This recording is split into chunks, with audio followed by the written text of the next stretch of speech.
Amen. Amen. Partout où tu es, tu m'entends. Shout glory. Amen. Oh, je bénis le Seigneur pour ce programme, ce moment puissant qui est vraiment et va être bénéfique pour toute la jeunesse, sur toute l'étendue du territoire mondial. Vous savez, la parole de Dieu dit, allez, faites de toutes les nations des disciples. Et si Dieu nous a inspirés au travers mon frère qui est à ma gauche, mon frère Esaïe, au travers ce message, ce n'est pas seulement pour éclairer quelques jeunes, ce n'est pas seulement pour annoncer un message à un lot de petites personnes, mais c'est un message que nous annonçons à tout le monde entier. Et nous croyons que la puissance de Dieu va transporter ce message à toutes les extrémités de la terre, comme notre Seigneur Jésus-Christ nous l'a recommandé. Je bénis le Seigneur vraiment pour ce temps magnifique, ce temps merveilleux qui va être bénéfique pour tout le corps de Christ. Tout jeune qui est en train de m'entendre, le Seigneur a voulu ce moment spécial pour t'équiper. Le Seigneur a voulu ce moment spécial pour t'amener dans une nouvelle dimension. Le Seigneur a voulu ce moment spécial pour que tu deviennes la personne de toi-même, la personne intérieure que Dieu a voulu que tu sois. Pendant que tu m'écoutes, sache que cette soirée, cette nuit, n'est pas une nuit ordinaire, mais c'est une nuit dans laquelle tu vas vivre l'extraordinaire. Au nom puissant de Jésus. Amen. Tive ton micro, dis-moi Amen. Amen. Amen. Oh, le thème dans lequel nous sommes, c'est l'éveil d'une jeunesse puissante. Et vraiment, avant d'aller dans le sous-thème que je dirais, le thème que j'ai préparé dans ce message, et j'aimerais vraiment définir un peu le message en général. Quand nous parlons de l'éveil d'une jeunesse puissante, à quoi nous faisons allusion? De quoi nous parlons? L'éveil qui veut dire sortir du sommeil. Ce qui veut dire une personne réveillée, une personne qui s'est levée, une personne qui ne dort plus. Mais dans le sens figuré, dans le sens pratique, l'éveil veut dire une conscience et une transformation intérieure. Donc, dans le sens de général, quand on dit quelqu'un est éveillé, c'est que la personne ne dort pas. Mais dans le sens figuré, où vraiment on parle de l'éveil, c'est quelqu'un qui a une conscience ouverte, c'est quelqu'un qui a une transformation intérieure. Et l'apôtre Paul, dans le livre de Romains 12, le verset 2, il nous dit, ne vous conformez pas au siècle présent, mais soyez transformés par le renouvellement de votre intelligence. Et le renouvellement de l'intelligence est vraiment le premier aspect qui caractérise qu'une personne est éveillée. Et une personne est éveillée, vous verrez vraiment que sa manière de penser change, sa manière de réfléchir change. Et la vraie délivrance, la vraie paix, la vraie joie qui rentre dans la vie d'une personne, c'est pas quand on lui donne quelque chose, c'est pas quand on prie pour lui, mais c'est quand cette personne même reconnaît que ma pensée a changé, que ma manière de réfléchir a changé, que ma manière de penser a changé. Et j'aimerais te dire que durant ces 3 samedis, c'est ce que le Seigneur fera de toi au nom de Jésus. Amen. Quand on parle de jeunesse, on parle de quoi? Jeunesse, c'est la capacité à rêver, la force de la création et de l'imagination, l'audace de se relever. Quand on parle de jeunesse, d'habitude et dans le sens général, on parle de jeunesse quand la personne est adulte, la personne grandit, la personne n'est pas encore vieux, généralement. Mais dans le sens le plus figuré, quand on parle de jeunesse, on fait allusion à une personne, à des personnes qui sont en forme, des personnes qui ont de la force, les personnes qui peuvent se relever, les personnes qui peuvent porter des fardeaux. Et nous lisons la parole de Dieu dans Proverbe 6, le verset 6 à 8, où le roi Salomon prenait l'exemple, prenait la fourmi. Il dit, et on peut le lire, et Proverbe 6, le verset 6 à 8. Le verset 6 à 8.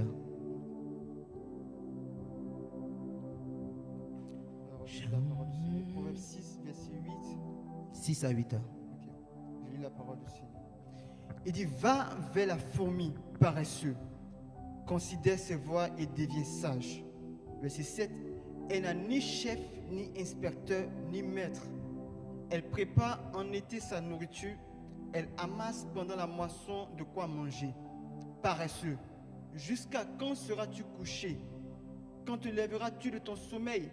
un peu de sommeil, un peu d'assoupissement, un peu croiser les mains pour dormir, et la pauvreté te surprendra comme un rôdeur et la disette comme un homme en armes. Amen. Amen. Vous verrez bien ici que la fourmi fonctionne avec une sagesse particulière que Dieu a mis en elle. La fourmi prépare sa nourriture en été. Parce qu'en été, c'est le moment où le temps est beau. Parce qu'après l'été, très souvent, on rentre dans le printemps et l'hiver pour les pays qui ont 4 saisons. Et surtout en hiver, quand tu vis au travers l'hiver, tu sais que travailler en hiver, c'est dur. Et en hiver, faire quelque chose d'important, même quand tu le fais, tu n'es pas content. Mais ce que Dieu veut dire ici, il ne parle pas de temps comme le printemps, l'été ou l'hiver.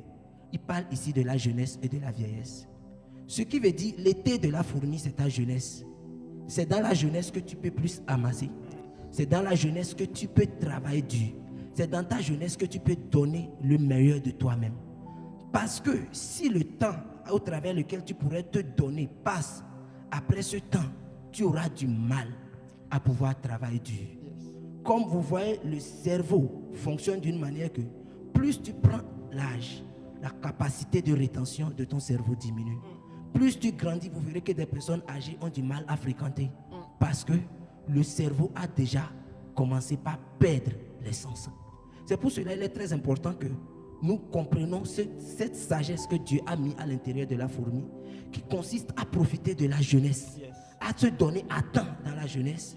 Et quand nous allons grandir, nous allons profiter des fruits. Ce qui veut dire, pendant notre jeunesse, nous pourrons bâtir des choses pour Christ. Nous pourrions accomplir Marc 16, le verset 15. Nous pourrions aller vers des nations, faire des peuples, des disciples bâtis, des personnes renommées pour l'évangile, afin que Christ soit glorifié. Amen. Et j'aimerais te dire que pendant ces 3 semaines, telle est ta portion au nom de Jésus. Amen. La dernière partie, c'est la puissance. On parle d'une jeunesse puissante. Donc, quand on parle d'une jeunesse puissante, la puissance, c'est quoi? J'aimerais bien définir la puissance avant d'aller dans le vif du message. La puissance, comme beaucoup de personnes pourraient le penser, la puissance, ce n'est pas quelque chose qu'on sent. La puissance, ce n'est pas quelque chose qui te traverse, ce n'est pas quelque chose qui coule en toi, ce n'est pas quelque chose comme la chair de peau. La puissance, c'est une personne. Et cette personne, c'est le Saint-Esprit. Vous savez, quand on parle de la puissance, malgré tout ce que Jésus a dit à ses disciples, l'enseignement, ce qu'ils ont vu, il les a dit, attendez jusqu'à ce que le Saint-Esprit ne descende sur vous. Ce qui veut dire que quand quelqu'un n'a pas le Saint-Esprit, cette personne n'aura pas la puissance. La puissance ne vient pas pendant qu'on prie, ou bien la puissance ne vient pas parce que j'ai beaucoup prié, j'ai beaucoup jeûné. La puissance vient parce qu'on est dans une relation. Et cette personne, c'est le Saint-Esprit. Nous allons lire le livre d'Acte 2, le verset 2 à 4 pour gagner en temps. Vous allez voir qu'au moment de la Pentecôte, quand le bruit est venu du ciel, comme le vent impétueux, la Bible dit qu'ils furent tous remplis du Saint-Esprit. Oh mighty God. Ils furent tous remplis du Saint-Esprit. Et c'est là qu'ils ont commencé à marcher dans la puissance. Ils priaient. Vous allez remarquer qu'ils priaient avant, jusqu'à ce que le Saint-Esprit est descendu sur eux. Le Saint-Esprit était là pendant que Jésus était sur terre. Mais ils n'ont pas encore porté ça. Ils n'ont pas encore vêtu. C'est comme le Saint-Esprit là n'est pas encore venu sur eux. Et depuis ce moment, ils étaient dans la chambre haute en train de prier. Donc il faut qu'on comprenne réellement que ce qui a déclenché la puissance, au fait, ce n'est pas la prière. La prière les a amenés dans un couloir jusqu'à ils ont rencontré une personne. Et cette personne, c'est lui qui a la puissance sur eux. Et quand quelqu'un prie, s'il n'a pas encore rencontré cette personne, il ne peut pas manifester la puissance. Tout jeune qui prie, tout jeune qui jeûne, tout jeune qui cherche Dieu, tu vas voir qu'il y a des gens qui prient, il y a des gens qui jeûnent, il finit de prier, il se couche, il se sent qu'on est venu l'appuyer, on est venu l'attaquer. Ce n'est pas qu'il n'a pas prié. Il a prié, mais pourquoi il peut toujours se sentir opprimé ou bien être suivi? Ce n'est pas parce que la prière n'a pas eu d'effet. La prière a eu certes d'effet, mais ce n'est pas la puissance. Donc si quelqu'un te dit que la prière c'est la puissance, non, il t'a pas bien expliqué. Ce qu'il faut comprendre, la puissance, c'est le Saint-Esprit. Et la meilleure manière pour un chrétien de marcher dans la puissance, pour un jeune de marcher dans la puissance, c'est de connaître le Saint-Esprit. C'est d'avoir une relation avec le Saint-Esprit. C'est d'avoir une communion avec le Saint-Esprit. Amen. Amen. Amen. Amen. J'ai intitulé le thème de mon message 5 outils pour l'éveil d'une jeunesse puissante. Amen. 5 outils pour l'éveil d'une jeunesse puissante. Et ces outils-là, je vais les partager rapidement parce que je vais me focaliser sur plus le dernier outil. Amen.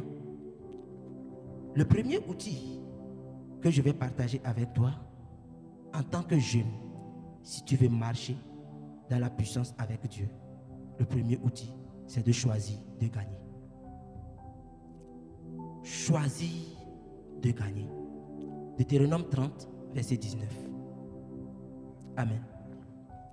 Deutéronome 30, verset 19.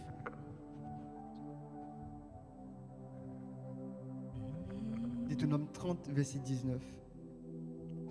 J'en prends aujourd'hui à témoin contre vous le ciel et la terre. J'ai mis devant toi la vie et la mort, la bénédiction et la malédiction. Choisis la vie afin que tu vives, toi et ta postérité. Amen. Amen. Amen. Pourquoi il est très important pour un jeune qui veut marcher dans la victoire, dans la puissance, qu'il doit choisir de gagner? Gagner, c'est un choix. Par contre, perdre n'est pas un choix. Celui qui n'a pas choisi de gagner a choisi de perdre. Parce qu'on ne choisit pas de perdre. Il suffit seulement de ne pas choisir de gagner et tu as choisi de perdre. Donc Dieu dit ici dans Deutéronome 30, verset 19 que j'en prends contre vous à témoin et je mets devant vous la vie et la mort. Mais Dieu nous a montré de choisir la vie. Il n'a pas dit choisis ce que tu veux. Parce que Dieu sait que l'échec ne se choisit pas. Oh mighty God, Baruch Kovli Igadiata. On ne choisit pas de perdre. On choisit juste de gagner ou soit on choisit de ne pas gagner. Et quand un jeune choisit de ne pas gagner, c'est qu'automatiquement, il a choisi de perdre. Raison pour laquelle Dieu dit ça, il est très important que tout jeune qui veut marcher dans la victoire et dans la puissance avec Dieu doit s'attendre qu'on est dans un royaume où on est affronté de deux mondes différents. Le monde des ténèbres et le monde des lumières. Et l'objectif du monde des ténèbres, c'est d'assujettir les fils de Dieu. Jésus-Christ est venu sur cette terre pour venir mourir pour nous. La mort de Jésus-Christ nous a apporté quelque chose de très important qu'on appelle le salut. Et le salut est présenté pour beaucoup de personnes comme aller au ciel. Par contre, le salut n'est pas seulement aller au ciel, mais le salut est une liberté. La liberté qui veut dire, je vis du triomphe de Christ et ma destination finale, c'est d'aller au ciel. Mais le temps que je suis sur terre, j'ai une responsabilité et de cette responsabilité, je dois manifester la liberté. Et la liberté, c'est quoi? C'est de manifester tout ce que Christ a déjà fait pour moi. Amen. Très important à le comprendre. Donc, si Christ est mort à la croix pour nous, Christ a fait quelque chose de très important que personne sur la terre n'a pas pu faire. Quand Adam était sur terre, Adam gérait tout ce que Dieu a créé. Dieu a créé les poissons, les animaux, les eaux, tout. Mais c'est Adam qui a tout nommé. Je me suis posé la question, comment Adam était capable de nommer toutes ces choses? Avec quelle intelligence Adam était capable de nommer toutes ces choses? J'ai remarqué que Adam vivait dans une liberté éternelle. Et dans cette liberté éternelle, la pensée d'Adam est illimitée. Donc Adam fonctionnait comme Dieu. Donc Adam pouvait manifester tout intégralement comme Dieu. Et c'est ça que Satan est venu voler.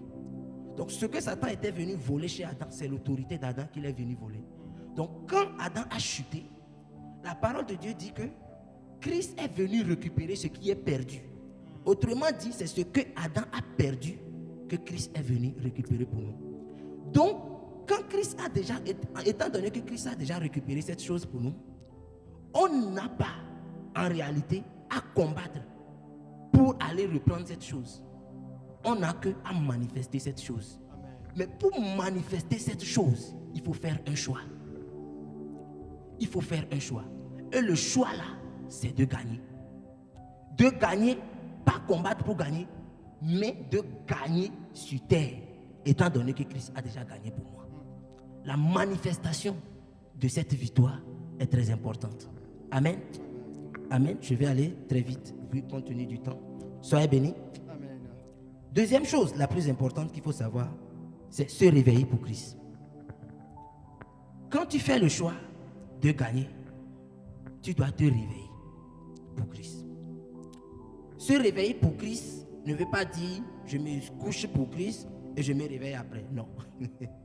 Se réveiller pour Christ, ça veut dire décider de marcher dans la connaissance, dans la sagesse, dans l'inspiration et dans la puissance de Christ. Marcher dans la connaissance, dans la sagesse, dans l'inspiration et dans la puissance de Christ, c'est un choix. Si tu ne décides pas, tu ne peux pas le manifester. Vous allez remarquer aujourd'hui qu'en tant que jeunes, on est nombreux, jeunes allant à l'église, jeunes chrétiens, jeunes dans le monde, on est nombreux. Mais le résultat de tout un chacun dépend des choix qu'il fait. Rien n'est automatique. Rien n'est automatique. Rien ne veut dire que quand j'ai reçu Christ, tout ce que j'ai, tout va se manifester en même temps. Non, il n'y a rien qui dit ça. Mais vous allez remarquer quelque chose de très important quand nous lisons la parole de Dieu dans 1 Jean 4, le verset 4. La parole de Dieu dit, vous, petits enfants, vous y êtes de Dieu et vous les avez vaincus. Parce que celui qui est en vous est plus grand que celui qui est dans le monde. Qu'est-ce que ça veut dire? Ce qui veut dire que quand je donne ma vie à Christ, je nais de nouveau. Mon homme intérieur, là, cette nouvelle naissance, ce n'est pas une naissance dont je nais de papa et de maman, mais je nais de l'Esprit de Dieu. Et en moi, j'ai la même nature que Dieu. Et je dois fonctionner intégralement comme Dieu. Donc, si comme je nais de mon papa et de ma maman, quand on me fait un test d'ADN ou test de paternité, on va retrouver les ADN de mon papa en moi. De la même manière que quand je nais de nouveau, en réalité, il est censé retrouver les ADN de Jésus dans mon esprit. Donc, la personnalité de Christ devrait en réalité se manifester en moi. Donc, si ça ne se manifeste pas, le problème n'est pas au niveau de Dieu ou au niveau de Jésus, mais le problème est à mon niveau. Et pour que je puisse arracher ou bien pour que je puisse sortir de ça, il va falloir que je fasse un choix. Il va falloir que je fasse un choix. Très important. Ce choix-là m'amène à faire quoi? À aller chercher ce qui m'appartient. Vous allez voir quelque chose. Dans le livre de Colossiens 2, le verset 14, la parole de Dieu dit que il a effacé l'acte dont les ordonnances nous condamnaient et qui subsistait contre nous. Il l'a détruit en le clouant à la croix. Il a dépouillé les dominations et les autorités et les a livrées publiquement en spectacle en triomphant d'elles par la croix. Quand on parle d'autorité et de domination, les principautés et les dominations, c'est des gens au fait qui assujettissent. Ils s'asseyent sur ta connaissance, ils s'asseyent sur ta vigilance, ils s'asseyent sur ta personnalité au fait. Donc quand Jésus utilise, on utilise ici le terme dépouiller, c'est que Christ a récupéré tout ce qui les appartient. Et là, si moi je confesse Christ et je déclare que Christ est en moi, ce qui veut dire que tout ce que ces personnes-là ont se manifeste en moi. Tout ce que Christ a reçu est en moi et devrait réellement se manifester. Maintenant, comment je dois faire pour le manifester? On verra ça plus tard. Le troisième point très important, c'est apprendre son langage. Nous devons apprendre le langage de Dieu. Pourquoi nous devons apprendre le langage de Dieu? Si nous disons que nous sommes nés de nouveau, si en tant que jeune je dis je suis chrétien, je dois reconnaître que quand j'ai né dans le corps, c'est la langue soit de mon papa, de ma maman ou de ma ville ou du pays où je suis. C'est sa langue-là que j'apprenais. C'est cette langue-là que je parlais. Quand je nais de nouveau, il y a un langage de la nouvelle naissance. Et je dois apprendre ce langage. Quand je n'apprends pas ce langage, malgré que je serai né de nouveau, mais j'aurai un langage ancien. L'apôtre Paul dit dans 2 Corinthiens 5, verset 17, Il dit, oh mighty God, 2 Corinthiens 5, verset 17, il dit, si quelqu'un est en Christ, elle est une nouvelle créature. Les choses anciennes sont passées et voici toutes choses sont devenues nouvelles. Ce qui veut dire, tant que je rentre dans le monde de Christ, il y a un nouveau langage que je dois apprendre. Et ce langage se manifeste quand tu vois que quelqu'un est réellement né de nouveau et a rencontré Dieu. Le langage là, c'est d'apprendre comment Dieu parle. Quand tu ne sais pas comment Dieu parle, tu ne sais pas comment Dieu réagit, tu ne sais pas comment Dieu agit, malgré que tu es en Christ, malgré que tu marches avec Dieu, tu vas avoir beaucoup de difficultés que tu ne pourras pas résoudre. La parole de Dieu dit que Jésus était dans la barque avec ses disciples. L'eau et le vent fort soufflaient, l'eau rentrait dans la barque. Les disciples criaient, mais Jésus dormait. Ce sommeil, ce n'est pas seulement un sommeil, c'est un langage. Oh, mighty God. Subra Ali Kidos Kovaradiate. Ce sommeil, c'est un langage. Pour dire, pendant qu'il y a la tempête, il y a les cris, il y a les bruits. Celui de qui je suis sorti est calme. Il est impossible que l'eau te touche pendant que tu dors. Tu vas te réveiller. Mais comment se fait-il que Jésus ne s'est pas réveillé? Ce qui veut dire que Jésus vivait dans un monde où l'eau là et le vent là ne se retrouvaient pas. Donc c'est la personnalité physique de Jésus qui était dans la barque. Mais la personne spirituelle de Jésus n'était pas dans la barque. Donc il ne pourrait pas sentir. Donc il est très important que nous sachions que quand nous naissons de nouveau, nous sommes nés esprits. Et nous devons parler comme les esprits. La Bible dit que quand Dieu créa le monde, les ténèbres recouvraient toute la terre. Jésus n'a pas dit, oh, Dieu n'a pas dit, oh, ténèbres. Dieu n'a pas dit, Dieu ne s'est même pas inquiété. La parole de Dieu dit, Dieu a fait une chose très simple. Que la lumière soit. Et la lumière fut. Quand nous lisons ces choses, nous ne devons pas les lire pour dire Dieu a fait. Non. La parole de Dieu dit dans 1 Jean 4, verset 17, que tel il est, tel nous sommes. Au fait, c'est écrit pour que... Ah, mighty God. Vous allez voir, hein? Dieu dit à Habakkuk, écris ces choses que je te dis, grave-les afin qu'on la lise couramment. Tout ce qui est au fait écrit dans la parole, Dieu veut qu'on connaisse ça. Et que ça soit un langage pour nous. Je vous dis, tout chrétien, tout jeune qui marche avec un langage de la parole de Dieu ne peut jamais jouer. Jamais. Amen. Jamais. Tellement que notre intelligence nous fait croire que ce qu'on dit est bon, que ça peut nous amener facilement dans la perdition. Le langage de Dieu est le meilleur langage que le chrétien, le jeune, doit parler. Dis-moi Amen.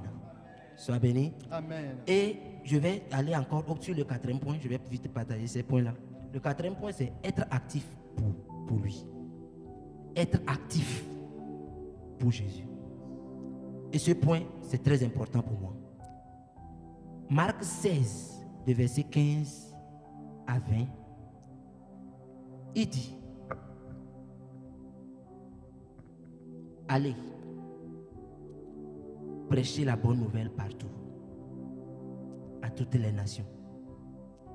Et quand je saute le verset 16, ne m'est pas beaucoup important. Ou bien tu veux le lire?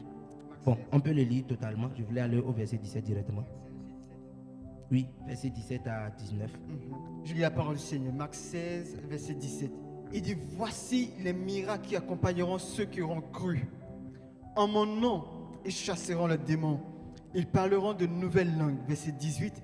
Ils saisiront des serpents. S'ils boivent quelques breuvages mortels, il ne leur fera point de mal. Ils imposeront les mains aux malades et les malades seront guéris. Amen. Amen. Amen. Quand on dit que quelqu'un est actif pour Christ, d'abord, tu ne peux pas être actif pour quelqu'un que tu ne connais pas. Donc, avant que quelqu'un ne devienne actif pour Christ, il est très important que cette personne connaisse qu'est-ce que Christ lui a donné. Tu n'as pas besoin d'aller faire l'œuvre de Dieu. Au fait, Dieu n'a pas besoin que tu fasses son œuvre avec tes propres moyens. Dieu nous a appelés à faire son œuvre avec ses moyens et ses outils. Donc, quiconque n'a pas les outils nécessaires ne peut pas se lever pour Christ. S'engager pour Christ, c'est aller avec les outils de Christ pour aller annoncer Christ, pour aller faire vivre Christ, en utilisant uniquement que les outils de Christ. Donc si je veux me lever pour Dieu, je suis jeune, j'ai la soif, je veux faire des choses grandes pour Dieu, une première chose que tu dois savoir, il n'y a rien de toi-même que tu peux utiliser pour pouvoir accomplir ce désir. Peu importe comment le désir est brûlant en toi, il n'y a rien de toi-même que tu peux utiliser pour accomplir un tel désir. Donc, ce qu'il faut pour accomplir un tel désir, celui pour qui tu veux faire l'œuvre, la personne même va t'équiper. Et ce temps d'équipement est plus important que le désir qui brûle en toi. Parce que si tu n'es pas équipé et tu vas à la guerre, tu seras détruit. Si tu n'es pas suffisamment préparé et tu t'engages, tu vas t'arrêter en cours de chemin. Donc, quand quelqu'un dit que je suis actif pour Christ, c'est très bien qu'il faut être actif pour Christ. En tant que jeune, il faut être actif pour le Seigneur. Être actif pour le Seigneur parce que c'est une recommandation. Mais avant cette recommandation, vous allez remarquer, quelqu'un peut me dire ici, j'ai beaucoup lu la parole de Dieu, j'ai fini ma Bible 2 fois, j'ai fini ma Bible 3 fois. Écoute très bien. Pierre, Marc, Jean et pas Marc, Pierre, Jean et Jacques, Philippe, et tous là, ils ont vécu avec la parole, avec Jésus. C'est des gens qui ont bouffé la parole intrinsèque, ce qui sortait de la bouche de Jésus même. Mais à ces personnes, Jésus les a dit, quand vous n'avez pas mon équipement, ne sortez pas. Ceux qui étaient avec le maître même voyaient les miracles que le maître faisait. Et le maître les envoyait. Ils allaient et ils revenaient dire, maître, les démons nous sont soumis à ton nom. Il n'y a pas de souci. Mais quand le maître même voulait les quitter, malgré tout ce que vous aviez appris, ne sortez pas jusqu'à ce que mon équipement ne vienne sur vous. Donc, certains étaient zélés, certains brûlaient de feu, certains voulaient abandonner, mais ils attendaient cette chose très importante. Ce qui se passe quand vous n'êtes pas bien équipé et vous vous engagez pour Dieu, c'est que peu importe comment vous vous efforcez, vous allez abandonner en cours de route.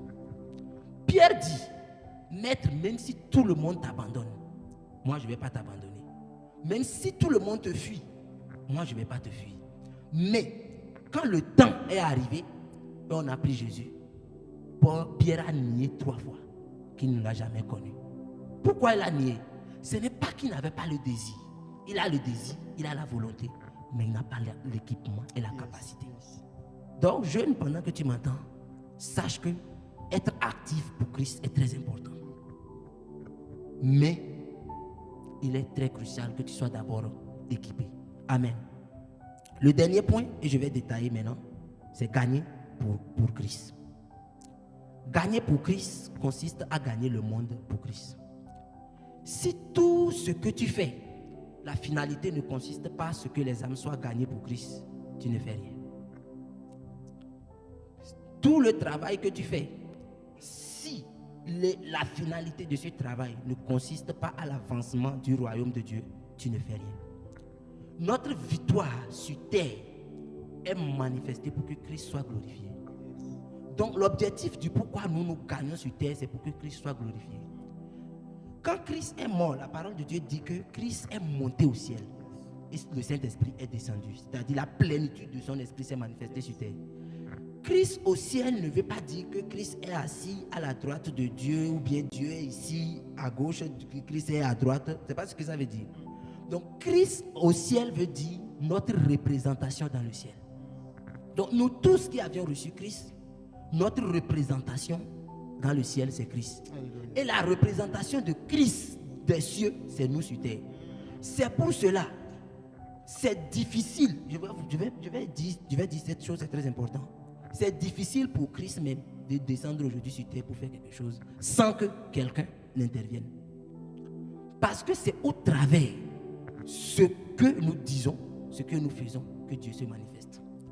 Si les gens sont sauvés partout dans le monde entier, c'est au travers de l'intercession, l'engagement, la prédication des hommes.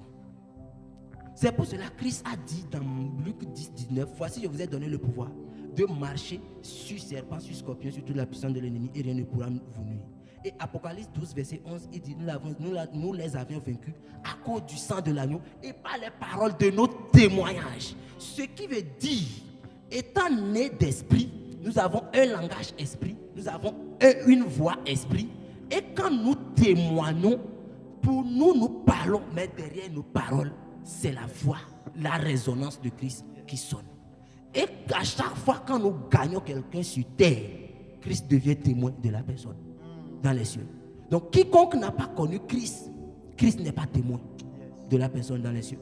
Christ est témoin de ceux qui l'appartiennent. Maintenant, la mission consiste à ce que on soit des témoins. Acte 1, verset 8, il le dit clair. Afin que vous soyez mes témoins dans la Samarie, dans la Judée, partout. Donc, pendant qu'on est des témoins de Christ, on va pour gagner. On remplit les témoins sur terre, on remplit les témoins dans les cieux. Amen. Très important. Très important. Et là, maintenant, je vais résumer le message pour aller dans comment un jeune peut condenser ces 5 points pour marcher dans la puissance. Très important. Aujourd'hui, comme mon frère Isaïe venait de le dire, on voit une jeunesse dynamique qui veut marcher avec Dieu, qui veut faire voir Dieu, qui veut vivre Dieu, qui veut évangéliser, qui a le désir. Mais le souci, c'est qu'il y a trop de grammaire. Quand je parle de grammaire, je parle de... Il y a trop d'œuvres, il y a trop de paroles, beaucoup d'actions sans puissance. Sans puissance. On voit des jeunes qui sont zélés, qui sautent. Ouais, ya. C'est normal, c'est bien. Mais des jeunes qui sont calmes et qui marchent dans le power, on n'en a pas. Il n'y en a pas. Et là, je vais donner un produit pour ça. Je rends grâce à Dieu, je bénis le Seigneur que je suis toujours un jeune aussi, comme vous, en processus de transformation où Dieu travaille avec moi, Dieu marche avec moi, mais Dieu m'aide à grandir. Avant d'aller dans ce message, je vais vous partager un témoignage. Une nuit, je sortais pour aller prier sur le terrain à minuit. Il était minuit 15, minuit 30, minuit 15 vers minuit 30. Et dans le carrefour proche du terrain, j'ai vu un marabout qui était là dans la nuit, là, lui seul, tenait des calebasses avec du sang, des viandes, tout dedans. Et il était en train de prononcer des paroles incantatoires. Donc quand je l'ai vu, la personne devant, j'étais à moto, j'ai projeté la phare de ma moto sur lui. J'ai commencé par parler en langue. Donc quand je l'ai dépassé, en même temps j'ai garé au niveau du terrain. Je ne sais pas ce qu'il a senti, ce qu'il n'a pas vu. Et il a quitté là où il était, avec tout ce qu'il a dans la main, il est venu vers moi. Et quand il est venu vers moi, il m'a dit viens. Et je me suis rapproché de lui. Et il a commencé par m'envoûter. Quand il a commencé par m'envoûter, j'ai croisé les bras, je regardais ses yeux. Et il a parlé. Et je lui ai dit, bon, en ce moment, j'étais monté en même temps, je suis rentré dans le manteau de mon père. J'ai dit, si je suis fils d'Emmanuel Toglo, toi tu vas regretter. Je lui ai montré la main comme ça. Et j'ai pris ma moto, je suis rentré dans le terrain. Pourquoi je partage ce message? Ou bien je partage un tel témoignage? Ce n'est pas parce que je prie beaucoup, ce n'est pas parce que je suis fort. Mais pendant que je sortais de la maison, Dieu ne m'a pas parlé, je ne savais pas que je vais rencontrer quelqu'un de tel dehors. Nous entendons bien des gens qui sortent pour évangéliser, ils reviennent envoûtés, des gens qui sortent pour aller dans les croisades, ils reviennent tomber malades, etc. Cette personne avait voulu retirer ma vie cette nuit-là. Mais la grâce et l'alliance dans laquelle je marchais était tellement au-dessus qu'il ne pourrait pas.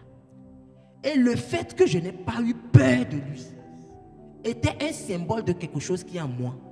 Pendant que lui l'envoûtait, au fait, il parlait, il prononçait des paroles en esprit. Donc en ce moment, ma personnalité physique ne pourrait plus réagir. C'est ma personne spirituelle qui était en affront avec lui. Donc si une personne spirituelle étendue fort n'était pas bâtie à l'intérieur de moi, je ne peux pas résister devant une telle personne. Amen. C'est très important de comprendre. J'ai également un témoignage où j'avais des amis qui étaient allés à une croisade dans un village. Et ils étaient deux. Pendant qu'ils ont fini de faire l'installation, un marabout du village les a appelés et les a donné de cola, de prendre et de manger. Et les gars ont pris et ils ont mangé. Parce que le marabout les avait envoûtés en amont et les a donnés, ils ont mangé. Je vous dis que quand ils sont revenus, ils se sont couchés, ils ne se sont pas réveillés jusqu'à ce que l'heure de croisade a démarré. Jusqu'à les autres ont fini croisade et ils sont venus prier pour eux. Prier pour eux, jusqu'à ce que... Et ce sont des jeunes. Pourquoi? Parce qu'ils n'ont pas pris le temps de construire leur personne intérieure. Le temps pour construire ta personne intérieure quand tu veux marcher dans la puissance avec Christ est très importante. Et ce que je vais partager ce soir, tout ça, c'est l'intimité. L'intimité, comment je vais le définir ce soir? Amen. L'intimité, d'abord, c'est l'environnement. Je vais commencer par le premier point, ton environnement. L'environnement, c'est que aujourd'hui, bien sûr qu'à l'église, on a des temps de communion fraternelle qui nous sont beaucoup recommandés. Qu'il faut rester en communion, il faut rester en communion, travailler en communion, opérer en communion. Mais vous allez remarquer une chose. L'évangile s'est répandu quand l'intimité est rentrée dans les apôtres. Pendant qu'ils sont sortis de la chambre haute, l'église primitive a démarré. Il y avait des miracles parce qu'il y avait une onction corporelle qui est descendue sur eux au temps de la Pentecôte. Mais l'onction là n'arrivait et gagnait juste ceux qui sont dans la zone. L'onction là ne tendait pas pour franchir les barrières et les frontières. Jusqu'à ce que Dieu a inspiré Saul, qui est venu les disperser. Pendant cette dispersion, comme ils se sont dispersés, certains sont allés à gauche, d'autres à droite, d'autres devant, d'autres derrière. Durant ce temps, ils n'avaient plus le temps de rester ensemble. Chacun est rentré dans une prière personnelle. S'il y avait toujours cette communion, cette unité, je vous dis vrai que le livre d'Apocalypse n'allait pas exister. Parce que dans l'état où Jean a reçu le livre d'Apocalypse, en communion, tu ne peux pas recevoir ça. Donc, j'ai écrit quelque chose ici qui est très important, et que il est impossible d'avoir la communion de Dieu et la communion des hommes à la fois. Donc, il y a des niveaux que si tu veux marcher, tu veux opérer avec Dieu, ce n'est pas une communion qui peut te l'apporter. C'est une intimité. Et dans cette intimité, tu vas aller communier qu'avec Dieu. Très important. Matthieu 6, verset 6. On peut lire Matthieu 6, verset 6. Je vois le coup finir à 22h30. Matthieu chapitre 6, verset 6. J'ai lu la parole du Seigneur. Mais quand tu pries, entre dans ta chambre, ferme ta porte et prie ton Père qui est là dans le lieu secret. Et ton Père qui voit dans le secret te le rendra. Amen. Amen. Ce qu'il dit là-bas, ce n'est pas... Ça ne veut pas dire qu'on n'aura pas de temps de prière ensemble, entre frères, des temps de communion. Mais j'aimerais vous rassurer que toute personne qui marche dans la puissance de Dieu a un temps d'intimité. Parce que la puissance est fondée sur la parole. La puissance manifestée est fondée sur la parole, et je vais appeler cette parole la parole de prophétie. La parole de prophétie, ce n'est pas le prophétique, ou bien appeler quelqu'un et prophétiser pour lui. La parole de prophétie, c'est la parole que Dieu te donne pendant une saison donnée, pendant un temps donné, ou bien pour une mission spécifique. Il y a des paroles que Dieu te donne pendant des temps spécifiques. Et c'est cette parole qui soutient ce qui sort de ta bouche. Celui qui n'a pas une parole qui soutient ce qui sort de sa bouche ne peut pas marcher dans la puissance. C'est ça que la majorité des hommes de Dieu appellent par des rencontres avec Dieu. Parce que quand il y a rencontre avec Dieu, c'est qu'il entend quelque chose. Il voit quelque chose. Parce que dans le règne de l'esprit, recevoir une parole, ce n'est pas seulement entendre. Tu peux voir et tu peux entendre. Ça peut se manifester par des visions, ça peut se manifester par l'écoute. Et cette parole que tu vas entendre va être directement un verset biblique Ou bien ça peut être une parole que Dieu va te donner, mais fondée sur une écriture de la parole. Très importante. Donc, partout où tu veux y aller, partout où tu y vas, cette parole devient ta source, your feeding, c'est-à-dire que ton alimentation, la chose qui alimente toute parole qui sort de ta bouche, cette parole devient cette chose. Et quand un jeune s'engage qu'il veut marcher avec Dieu, qu'est-ce que je vais te dire? Quand vous avez des temps de prière, des temps de jeûne, des temps de culte à l'église, des temps de tout, tu dois définir un temps personnel. Et ce temps personnel-là, c'est un temps où entre toi et Dieu, seuls vous deux savent ce qui se passe. Et c'est dans ça que dans Matthieu 6, verset 6, il dit: entre pour que ton Père qui est dans le lieu secret seul sache ce que tu es venu faire. Ce qui veut dire que quoi? Le produit extérieur que nous voyons des personnes, ce n'est pas le résultat de ce qu'ils ont fait en communion. La majorité de ce qui sort d'une personne à l'extérieur, c'est le produit de sa rencontre personnelle avec Dieu. Et tu ne peux pas marcher dans la puissance tant que tu n'as pas rencontré Dieu. Ce n'est pas possible. Ce n'est pas possible. C'est normal dans l'onction corporelle. Quelqu'un est malade, vous allez prier pour lui, il va être guéri.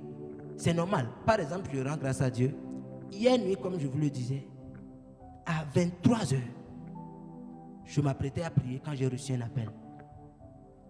Et la personne m'appelait, était au lit. La personne n'arrivait pas à parler. Sa voix sortait une fois. Et je dis: qu'est-ce que tu as? Parce que je ne l'ai pas vu connaître, ça a duré. Il dit qu'il est très souffrant, il est malade. Que les maux de ventre. Et je dis: actuellement, ça te fait comment? Il dit qu'il est au lit. Il n'arrivait même pas à bien parler. Et j'ai levé mes mains vers le ciel, j'ai commencé par adorer. Je dis: you are that same God. You never change. You are that same God. Jesus. Déjà pendant que je chantais, j'ai commencé à sentir que sa voix devenait plus claire dans l'appel. Et quand j'ai commencé par prier, j'ai dit: mot de ventre, ulcère, sort rapidement. Je lui ai dit de se lever. Il s'est levé. Je dis: marche.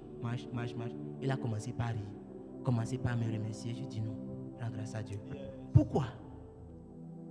C'est très important que on soit des témoins pour Christ. Être témoin ne veut pas dire que je vais à l'église. Être témoin ne veut pas dire que je suis chrétien. Mais être témoin veut dire que les œuvres que mon Seigneur faisait, on peut voir ces œuvres-là en moi. Yes. Et aujourd'hui, pour la majorité des jeunes que Dieu va utiliser dans diverses sphères, mais particulièrement dans les sphères de l'évangile, tant que tu n'as pas de fruits palpables, ne pense pas que tu peux convaincre quelqu'un avec tes arguments.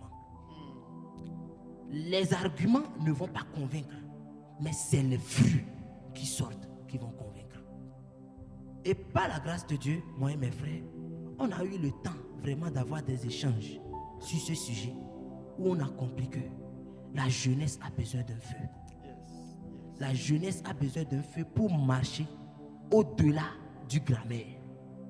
Le grammaire, c'est parler sans pouvoir, parler sans effet. Marcher dans la pleine puissance de Dieu. Très important. Très important. Et avant de finir, je vais dire à quelqu'un,